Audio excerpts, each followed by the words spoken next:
Hello, everybody. This is the teaching portion of the stream today. I'm Peter Svidler, and with me is the star of the show. I apologize. I will probably mispronounce your name somehow. Tintilova Adewumi. Just call me Tani. Tani. Yeah, everybody Tani. seems to call you Tani, but I did want to, try to get it right once and then ask for your permission to call you Tani. So from my Tani end. told. Uh, Tani Tolua. Okay. Yeah, that Yeah, good. I Yeah, wouldn't perfect. have gotten it correct on the first try. So from my end, I want to say that I'm very excited to be doing this. I have heard of you, of what you've done, of your life story a little bit, because it has become at some point rather wildly Thank you. publicized. It's very inspiring, and it's sort of exciting and slightly worrying for me because I don't actually teach, and I don't know. We only have an hour, and I don't really know what we can get done in an hour. I have asked for some games of yours to take a look, and this is probably what we'll end up doing. But can you tell me a little bit about like where you see yourself as a chess player right now? Like, what are your immediate goals? What do you think?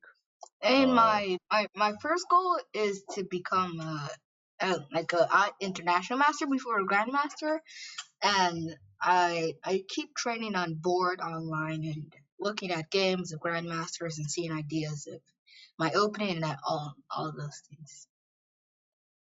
that's fair. Yeah. Do, what's your like? What is your current training regimen? How do you work on chess when you do work on I chess look right at now? my openings, and then after I have my opening prep done, then I would go and look at some middle games and end games and things like that. Look like Bobby Fischer games on the board, and then the other games that I'm just looking at is just online. So you do try to kind of cover sort of most of the bases, yeah. But I guess this being 2020, most of your practice is online, not over the board, right? Um, I do also do OTB over the board. I also do that Yeah. One thing I wanted to ask you, I know you have a game today. Is that online or over the board? over the board. Whoa. Okay. Who are you playing? Uh, I don't think the parents are out yet. But what's the event then? Oh, it's like the Charlotte Chess Center tournament. I don't know the full name, but it's, yeah, the Mm. North American Junior Championship. Okay, I know the Under 20. guys. I know the guys who run the Charlotte side of it. They are very nice people. So I assume it's going to be a nicely organized event. Yeah, Um, I already played my 2 rounds yesterday. I'm gonna so play 2 today too. good luck with that. I don't think, in particular, if there are no pairings out, I don't think we will be doing much specific preparation for that event. But Yeah. I appreciate you waking up reasonably early to do this because hmm I understand you have a game later. So let's take a look at some chess. Which of the I was sent 3 games of yours. Do you have a particular one you want to start with? No, you can start with anyone. Okay, let's for for no particular reason. Let's start with the game you played against Jay Bonin because uh, it's a it's a kind of a nice game to start because it's against somebody who I think I played a game against Jay, but that was way before you were born. And he is a stalwart of the U.S. chess scene. This was played online, right? This wasn't. Actually, I the th- parents are out. ah Maybe we can do something. We can do something for that then. But it's really up to you because I'm here sort of at your service, and whatever you think is the best use of this hour, I'm very happy to do. Yeah, whatever you want. But let's take a look at this, and maybe we can see, what something to discuss. So, in this game, like what's your approach to the openings? Are you looking to get sharper positions? Are you looking to get solid positions out of the openings? What's your general general approach when you like I try to? mean, it depends on the game, I would say. It depends how the game is going for how I'm going to play solid or I'm going to play aggressive. It depends on the game. So you feel like you're very flexible in terms of what you're choosing in the opening. You don't have like a set repertoire that you always stick I to. have a set repertoire, but also when I feel like playing, like, let's say I'm white and I feel like playing the move, I would play the move if it feels Yeah, the best to me. that's very nice to hear because that's always been my approach. I've always felt quite Yeah, comfortable. because like if you play preparation all the time, there's gonna be a point everybody's gonna know what you're playing. Yeah, that point is probably sometime in the future for you yet, but Yeah, it's definitely a very true statement, and it's good to be prepared to try new things. And I'm very happy you say that you are not, restricted by what you normally play. So in this game, Jay played d4, you played d5, and he played bishop yeah, g5, which is, um, I mean, I think London has completely surpassed the Trump yeah, in definitely. terms of I in agree. terms of popularity, but this still exists. And Hmm? your reply, was it something you've prepared, or was it something you decided on over the board? This at this point, I didn't want to play prep. So after he played this, I just played I just played c5. It Yeah, was not really prep. I want to say that I got the games a couple of days ago, but I decided sort of consciously not to, look at them with engines and not really go into, in-depth opening details, because I think this is not really what we need today.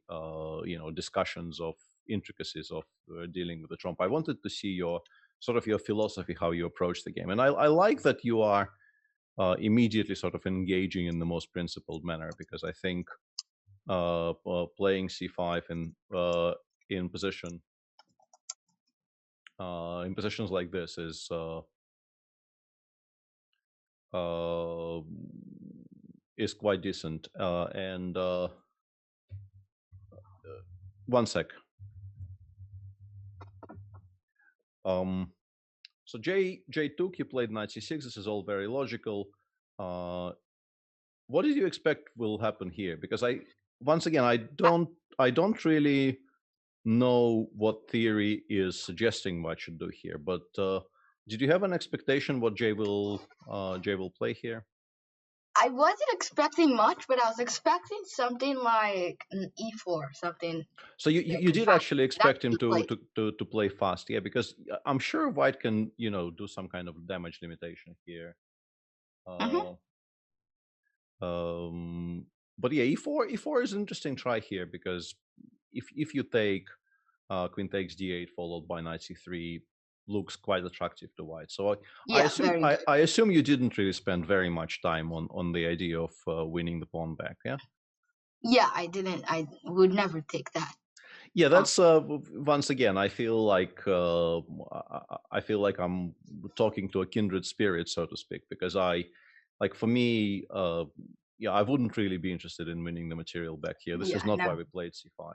Yeah, because So you just take and play knight c3. I yeah, played d4. so you played d4, and it became very messy very early on. So Jay played c3 once again, a very logical move here, Hmm. and you played I f6. played So f6. yeah, so what was your thought process here? I mean, at this point, I was 1900. I was trying to just like keep my center and my pawn alive, so I didn't want to trade. I didn't want to move my pawn. I mean, I can't move e5 because you just take my Yeah, I queen. think this So is the biggest reason to play f6.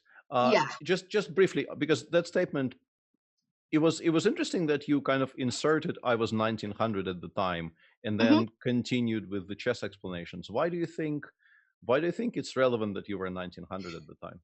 I didn't know much ideas at this point in this Palsky position. So I mean, I just I felt like f6 would be a good idea. No, It turned out, I think it is. I think it's an interesting way to approach it. yeah, I don't go on. he gets a lot of light squares. He does get a lot of light squares, but you do end up supporting the pawn on d4 and developing quite quickly. Also, I wanted to check with you. I assume you know who Jay Bonin is, and he is like at that point at least he was significantly higher rated than you are. Definitely. How are you approaching games against players like this? I approach it that after if I lose to them my first game, I study the game, see, I played, I play them like 2 times first, and then if I lose both times or something like that, I would look at their game. That's not exactly what I was asking. Let me try to formulate the question more properly. Like when you play somebody like this, is your expectation like are you trying and we left it in this game against Jay Bonin after we were discussing the sort of the position after c3 f6, and the reason you played f6 was to be able to play e5 to unpin the e7 pawn. And then I think the critical position I wanted to bring up was because we still have some material to go through. So uh, I want to say I'm not very impressed with how Jay played that game, but I found maybe one decision by you which was very curious to me. Here Jay played queen b3, which is a very logical move, but you do after knight g7 have to have some kind of a follow-up because knight a5 is now a threat. So you yes, you created a threat to knight on g8, but you have to have something to do after. And he followed up with this very strange maneuver of check, bishop h5, creating a threat of mate in one, g6, bishop h6 check, king e8, bishop g7, which to my eyes feels like basically he is sort of he's creating very immediate like one move threats, which are Yeah, not even very difficult for you to stop. You know, it's a very strange sequence because he is not really even setting you very difficult traps. And in yeah, the end, like I just and played g8 here. yeah, exactly. And after rook g8, you look to be like you appear to be completely winning. And then he took on f6, and this is when I was looking through this game. This is the position where I wanted to ask for your input a little bit because what made you not take on h5? Okay, so I did it. Hang Taking on. on There's bishop. h5. Yeah, go on. He has bishop takes e7 actually. But you can take with the king, right? Yeah, I could take with the king, but I mean it's still winning. But I didn't want to take because I thought I had further ideas like d takes c3, trying to open up and attack his king more than just taking material, trying to mate him more than just Yeah, taking exactly. material. And this was I got to this point in the game and I kind of nodded to myself and I thought, this young man knows what he likes in chess and he is not really going to get deterred, you know, like you clearly want to give mate in this game by this point. You're not interested in just winning it, you know, slowly and in some kind of a boring fashion. I don't know. Yeah, I just G8, wanted to yeah, tackle him full on. GH, I think GH probably in practical terms is simpler, but what you did is fine. It's also interesting that he did not, for instance, try to include bishop takes e7 here. But I guess his position is going to be bad regardless. But after BC, I really liked how you concluded this game because with the inclusion of DC-BC, I think this was probably your idea. Yeah, you play rook f8 here, Yeah, I and still didn't take the bishop on h5 again. yeah, of course you could, but you didn't do it the previous move. Like So if he played bishop h4, then I'll take yeah, then it's a bishop. full Then it's a I'm full bishop. satisfied. Yeah, it's a full bishop. Yeah. Yeah, I understand.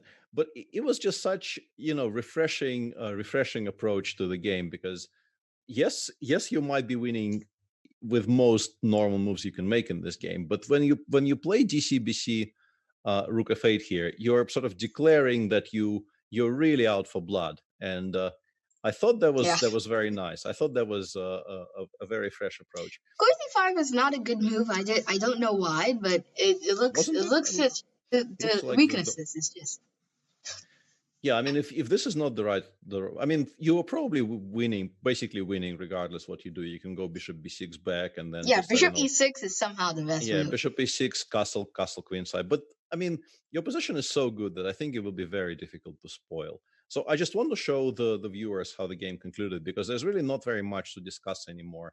I think the game was basically finished when your opponent in this position decided on this whole strange idea of queen b3, bishop f7, bishop h5, which really isn't very good. But after queen c5, Jay played a knight d2, queen e3. I guess maybe he was supposed to go king d1 or something, but his position looks bad. Yeah. And after king f1, you Wait. conclude. No, king I d1 want to also say, loses. if you play king d1, I just take the knight. Or I could play queen e1 and take the rook. Yeah, queen a1 also wins on the spot. Yeah, I think you're just winning, honestly. I don't think there's very much to discuss. But Yeah. I like how, once again, you can take the knight here and just win technically, but instead you went for this At line. this point, he resigned. After queen d2, he actually resigned the game. Okay. Yeah, I was wondering if he actually allowed you to give this mate on the board. But I just wanted to show that it would be made like this. Yeah, it's a nice construction, and generally it's a well played game. But like my two biggest takeaways from this game were basically that like you just played it much better than he did, and B, you played it in a very, very aggressive fashion against somebody who you have objective reasons to respect as a chess player. And I thought it was a like it's a very welcome sign when somebody is not really frightened or intimidated by playing people who are supposedly stronger than they are. Okay, so we have two more. Let's look at the wide game for a change. So let's pick it up somewhere around, I don't know, somewhere from here. Yeah, if you can see my screen. So this looks Londonish. Yeah. Like it has a general outlines of a London, which obviously immediately makes you my sworn enemy, because I really don't like the London, but it's a fun kind of London, or at least it becomes fun very quickly. So what was your thought process in this position? And I wanted to blockade the b5 square at this point. I was thinking about playing e4 and try to open up the position, but I had two ideas, e4 and queen b5. I chose to play queen b5, but I missed a4. a4 is a very good move here. I was wondering what the point of queen b5 was. I thought you were trying to stop knight c6, which I think I was trying to just blockade, but I missed a4. a4 is a very good move here, but I have b4. It is something like b4 and c4. My queen is trapped, but there's no way for him to attack it. Not immediately, yeah, but I would be, this is a kind of a scary situation, because if at some point something like knight e8, knight c7 happens, it will be kind of painful. So yeah, a4 is an important resource here, but Ellen instead played knight h5, which I think is also a sensible decision, kind of trying to undermine your position in the center. And the move you made here is like not even the one move you made here, but the sequence of moves you made here is actually quite striking. I thought once again it shows imagination, which is a very good quality. And also, like, I would be really worried to play g3 here, because this bishop on f4 now looks like it might get corralled and captured in later positions. Did you consider anything else? No, I didn't want to lose a pawn and lose the game quickly, so I played g3, and after she played f6, I was a bit worried, because I thought she had some e5 and I'm just completely in a busted position. I played knight g4 here, the only move, and then e5 played, and he took, and then I was like bishop g5. I was like, oh, come on, what did I do to this position? And then I found queen d3, which was can I stop you there for a second? So you're saying knight g4 is the only move in this position? I think so. Like if we put it on some kind of a more normal looking square, you think e5 is very strong, or why do you think this is so bad? I mean, I think e5 is strong because takes bishop g5. Yeah, bishop g5 doesn't really look right. If you do, oh yeah, you could still go queen d3. But then I guess knight f6 is much stronger than it is in the game. Yeah, because so this is maybe the reason why the knight needs to be on g4, I guess. Yeah. Yes. Because I mean, I have to say that like this setup with the bishop on f4 and the knight on g4. It just looks disgusting. Yeah, it looks. Yeah, this is a very nice word for it, because honestly, like neither of those two pieces have any squares. Like if something goes wrong here, it will go so Wrong badly theory. wrong, so badly wrong that you will never recover. But uh, how far did you calculate when you played this? Because like After five I moves. played 94, Hmm. all I saw was, okay, it's the only move. 93 wouldn't work. I lose a piece. I mean, knight f3 would work. 93 just goes e5. Yeah, this is not good. This bishop Bishop will get g5 and h6. just h6 and g5. Yeah, no, it's just not very good. Yeah, and knight f3 e5, as we discussed, is also not very Mm-hmm. attractive. Yeah. So hang on a second. I let me. I understand that there is still an exciting game to follow, but I wanted to ask you. So, uh, when you played g3, uh, did you already think you will have to go knight g? Like, considering that knight g4 seems to be the only move, much of this calculation has to be done when you're playing g3, right? Yes. Because if you don't have a good reply to f6, g3 cannot possibly be the right way to play here. Yeah, after f6, I knew I had to play knight g4. I played knight g4 like in 5 minutes, just to make sure everything is okay. Mm-hmm. He played, at this point, I had no calculation or no follow-up. All I had, after he played e5 and I take f takes, all I had was bishop g5, and I could somehow hide my bishop on h4 and still be in a crummy position, even so. Like h6, and then Yeah, if, because you have knight like takes h6. h7. Yeah, this like, no, king h7 doesn't work, because you have, yeah, I thought this would just be like, okay for me. Yeah, Mm-hmm. queen d3 happens, that's why. Mm-hmm. So, I mean, at this point, I didn't have much to really have. Like, he's played queen d7 and stuff to like trade the Yeah, queens I and think just if you have to play bishop g5 here, your position is not really very good for, I think, probably not the best. So, more than one reason. Yeah, but then like, I played queen d3, which yeah, but turned the game around. yeah, this is a very, very nice move. But I wanted to ask you, like, you found it when you got here, or you saw it when you played g3. Like, when was the moment that you realized you have this option? I found it after she took on e5. So we got It was here, just and a one move thing. mm-hmm, because it's a very, very And nice point is that tactical shot. after, Go on. yeah, after e takes f4, I just want to show the video. Yeah. After e takes f4, he played on, yeah, I go queen takes d5, and after king h8, I do not, you might think you could want to take the rook, but I just want to take his knight on h5. Yeah, I And think this is better. Yeah. yeah, I just have a good position. My knight is okay. My knight is coming to d4. I have two open lines, the e file and the d file. It's just a better position. You know, you also You could take the rook. Yeah, I think you could, but I think from a practical viewpoint, I think queen takes h5 is probably simpler, It's just honestly. better.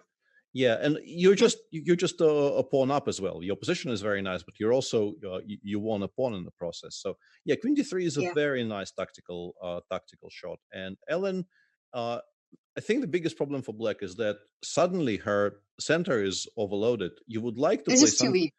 You would like to Yeah, play you something can't like even queen play it because f7. then Yeah, bishop takes e5. yeah, You can't go exactly. queen c6, bishop takes e5. So she more or less had to play d5, d4 here, and then you played bishop g5, and the difference between this position and this position is just so huge because It's like you got a tempo. it's a tempo, but also d5, d4 is not really the move Black wants to be making, because now you have knight e4.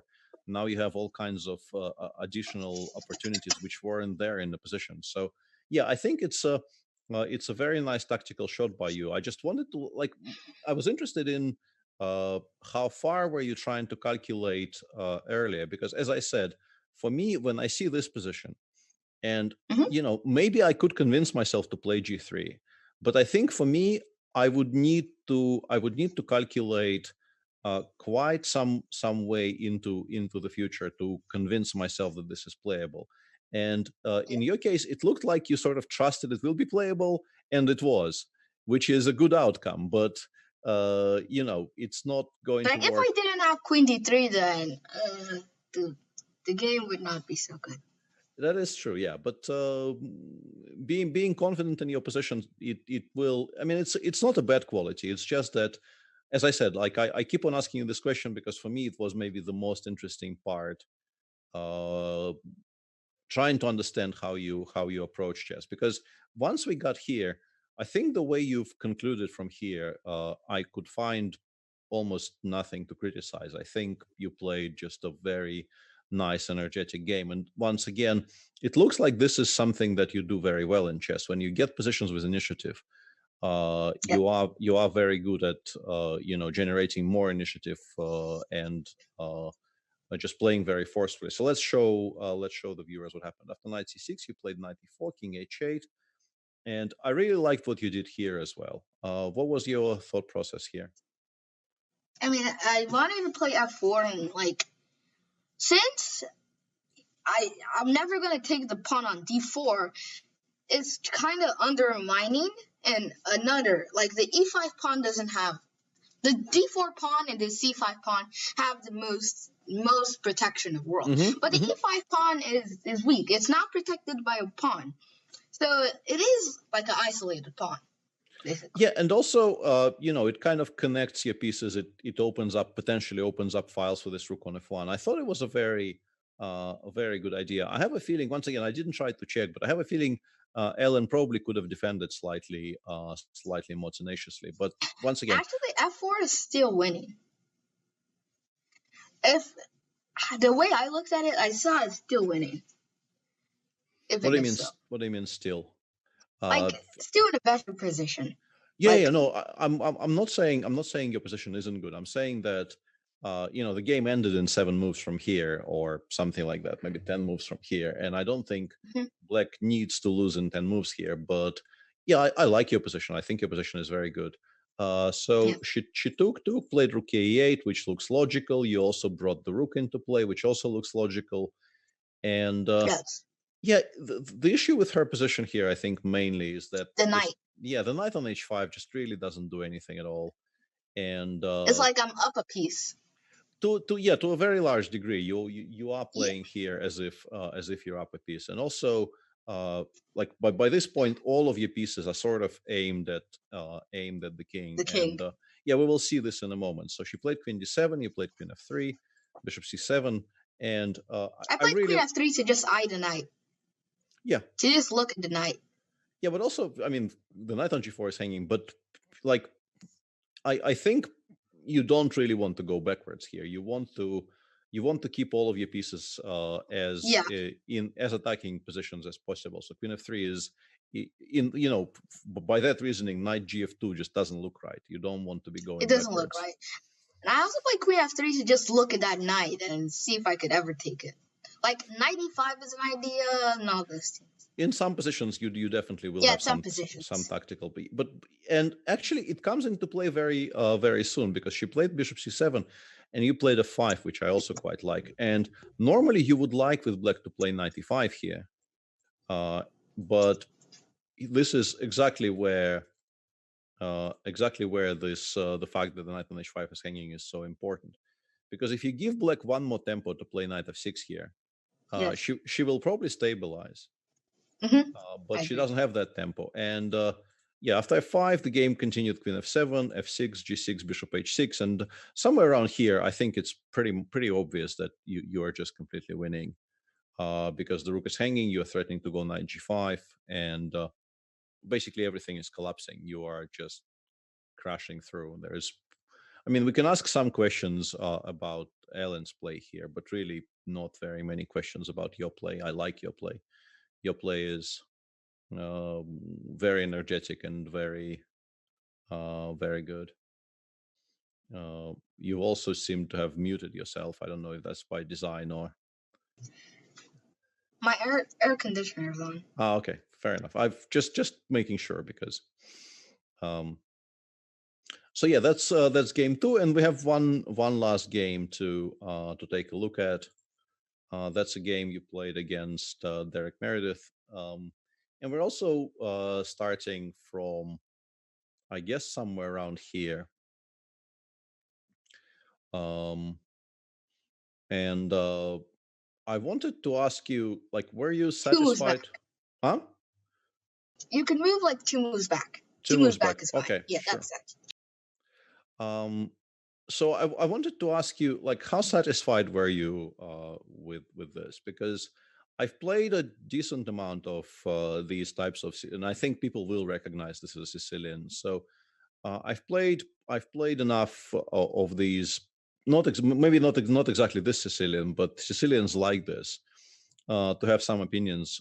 And like, how comfortable do you feel playing these types of positions? How well do you know them? How happy were you with what you got here?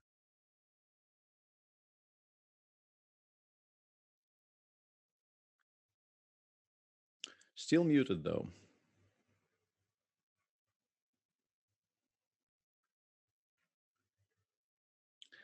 and I can't actually unmute you. So that's hang on a Oh, second. hello. Yeah, Oh, I said that I didn't like the pawn structure because after f4, I didn't want him to play e5, so I yeah, went e5 myself. that's very fair. I think if you want to fight sort of for control of the center, you are often expected to play e5 here. But the issue is you will be slightly underdeveloped in this particular position. I think you are definitely uh, underdeveloped, and yeah, I don't want to keep telling you this, but I really do want to know what you think, and you have for some reason have muted yourself again. So and I actually do want to know what you think about this. Um, so your opponent took, and did you, for instance, consider going 97 here? Like, what was your thinking process here?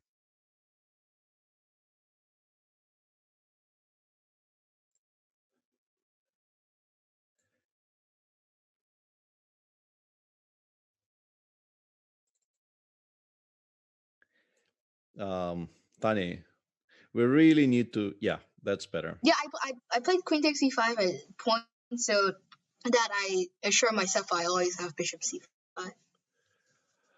Yeah, that's fair. Like, the one thing I wanted to say is that probably the biggest reason you are potentially in trouble here is that there is no way for you to make sure that you take on e5 with the knight. Like, you cannot play knight g4 because the square is controlled. And Mm-hmm. I think if you could play knight d7, it would be a reasonably interesting move. But I think after e6, you're probably in trouble.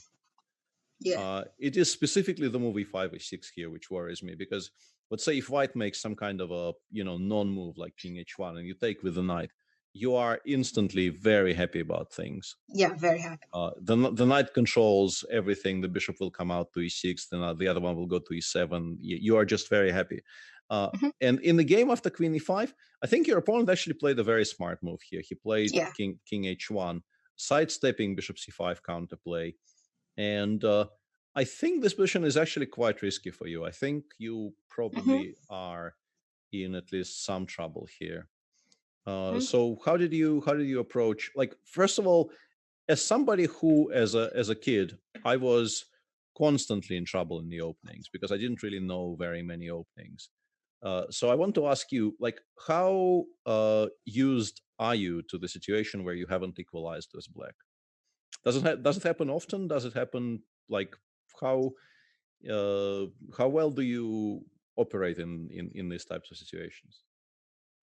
I operate very well, so I love the opening because it's where you get every of your pieces started and where the game is going to head. Like the opening is where the game is heading.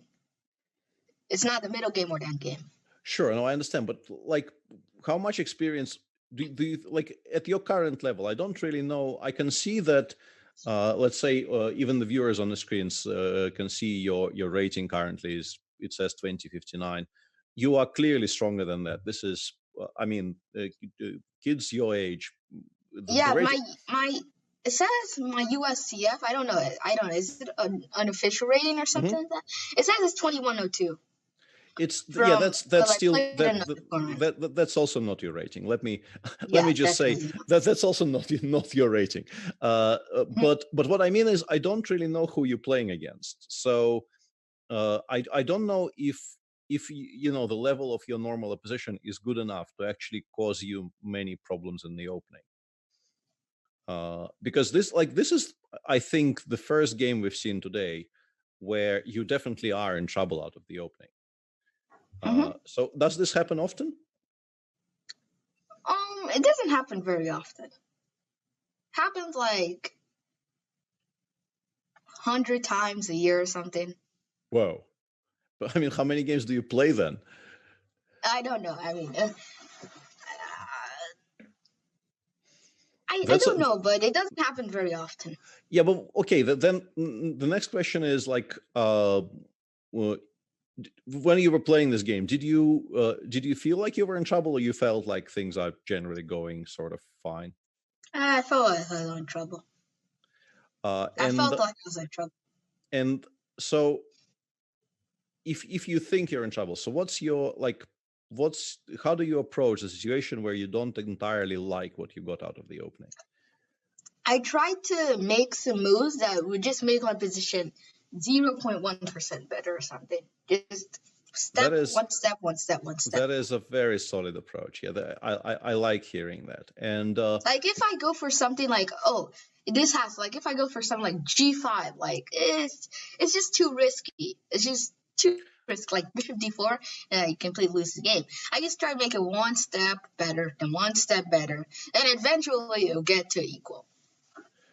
Fair enough. So let's say in this particular position, what were the options you considered? I mean, G5 you probably didn't really consider because, as you said, it just loses to Bishop D4 straight away. So yeah, that's not a thing. I mean, at this point,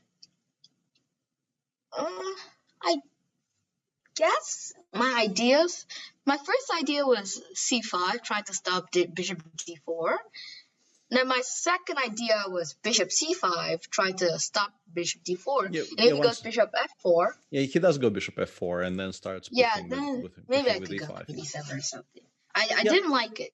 But my other idea was just to go Bishop E6 and stop any attacks from like my king. Like E5, E6 ideas. Because if he goes Bishop D4, which he played, I go Queen G5 and something. But I guess if he goes Bishop F4, then I was thinking I go Queen C5. Yeah, that's the only move. I think this is probably where he could have created some issues for you, some kind of a line starting from here, and then probably E5, Knight D5, and then maybe some Knight D4. Yeah, something some like Knight D4 ideas. You have some Queen D4 ideas in reply, but it looks like it might not be all that great for you if your opponent continues to play well. What he's done in the game is also kind of sensible, but I think it bails you out a little bit. He played Bishop D4, to which you of course replied Queen G5. Once again, I think why go back when we can stay on slightly more active squares? Just one step better. Yeah. Yeah, and a very interesting point. I got this game with what I think are your annotations, right? Yeah. And you mentioned in the annotation that there was this option to play Bishop C5 here. So when you were choosing whether to play Bishop C5, which is definitely a very playable move in this position, or to play Queen E5, which is a move that you played, like what were you basing your choice on? Like, why did you choose Queen E5 over Bishop C5? Bishop C5, I was choosing because after Queen takes F6 and Rook takes F6, I have Bishop D4, and my two bishops are very active. That was my first plan, and that was the first thing I saw. I think it's a very sound idea, honestly. Yeah. Yeah, and I have B4 ideas, attacking the knight and trying to trap it on the end. And my second idea, why I play Queen E5, I just want to undouble my pawns. And plus, I already assured myself I have the bishop pair already. So there's no, it's not much to worry about. His king is on H1, which gives you a hint because the pawn on H2 is very weak. So I have you were already kind of eyeing these kinds of ideas. Yeah, and this is what I was getting at. I had a feeling that this was actually quite important in your consideration here, that you thought I mean, honestly, very few people with white here will even consider queen takes e5 because, as Yeah, you said, I mean, why would you undouble your pawns for you? you're just making my So position 100 times better. yeah, so what will normally happen is that white will play with the queen somewhere, and then you can play bishop d6, and maybe on a good day you can create some kind of an attack on the king side. So your opponent played queen b6, and And go on. I played bishop d6, but actually at this point, I forgot queen takes c6. I saw immediately he played bishop. Immediately played queen b6. I was like, okay, he has queen c6. Then when I played bishop d6, I was like, I just forgot that the c6 was hanging. But then I realized I could just go king e7, and I'm still in a good position. Yeah, you And this still queen have b7. you still have a very playable position here. I was also wondering, because I was going to ask you if we are going to sacrifice something here, which we probably are. I was going to ask you why you chose to give up this pawn and not maybe this pawn instead, which was also definitely something you could have considered. But if you say that you sort of just it just escaped you for a second that queen takes e6 is even a move, that answers my question a little bit. Because I think, Yeah, like, if we're choosing which pawn to sacrifice, I am probably a lot happier giving up the yeah, pawn on a6, because yeah, then I agree. the issue with giving up the pawn on c6, as in the game, is that now he has the move knight d5 eventually. Well, not right now, because queen takes h2 is a threat. But you now constantly have to think about the knight landing on d5. Whereas if we look at this position, this knight on c3, sorry, I'll get rid of the wrong arrows. Yeah, got it. Yeah, this knight on c3 is still extremely stupid. It has Yeah. basically no squares, and after sorry, I'm misclicking everywhere. And after g3, you could maybe even consider just playing h5, h4, Yeah, that was my idea. and just giving mate on the king side. So I thought rook c8 was quite sensible, and I wanted to ask you why you chose not to do it. But your explanation is unusual, but I will I will accept it. So after queen b7, you now I think I fate is I was thinking about it, but I mean I played bishop c7. King f8 is it is winning, but yeah, the point being that after queen a8, we go king yeah. g7, we After attack the queen. So he probably has to take and play g3, and something like b4 is probably very strong. Yeah, I guess yeah, with or h5 or h4. It's two h5, h4 ideas. also looks very very attractive. So yeah, Amazing. after bishop c7, your opponent finally has to spend a tempo on g3. Yeah, and this is where you would like to start attacking on the king side immediately, right? But there is this knight d5 check idea. So you decided to stop it first before proceeding with the attack, right? Yes. So Yes. how do you choose between rook a d8 and rook h d8 here? I choose rook a d8 just because I still have no. I mean, yeah, I choose rook h d8 just so that he doesn't take every of my pawns. Just so he So doesn't take every of. so Wait, basically, we don't like allowing this, because then maybe he takes on b5 and he starts offering queen trades. Yeah,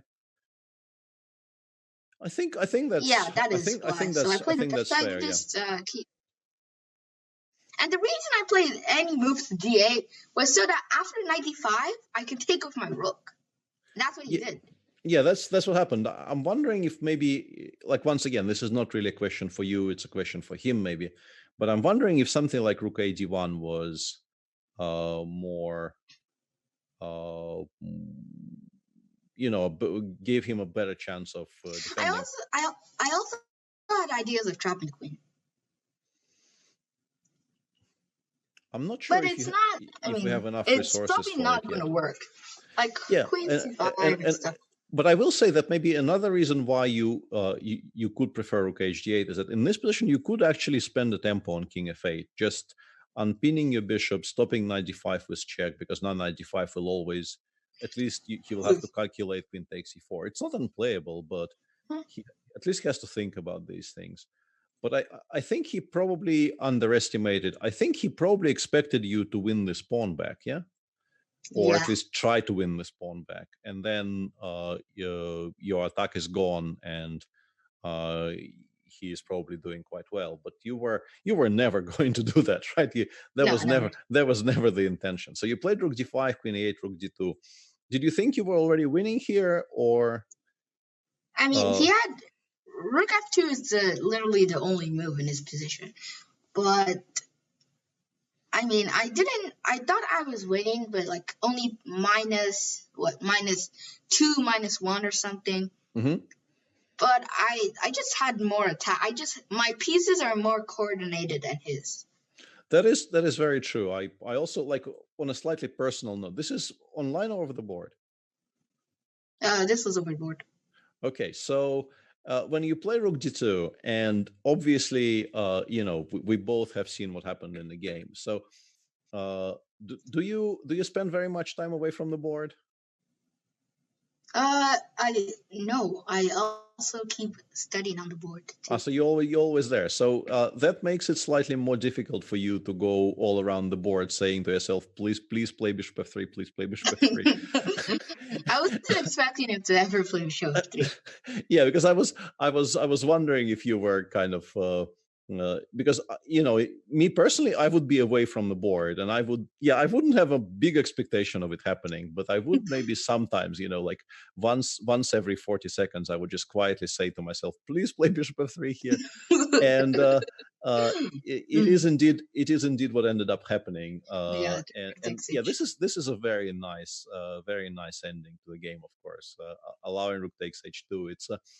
It's a pleasing way to end the game.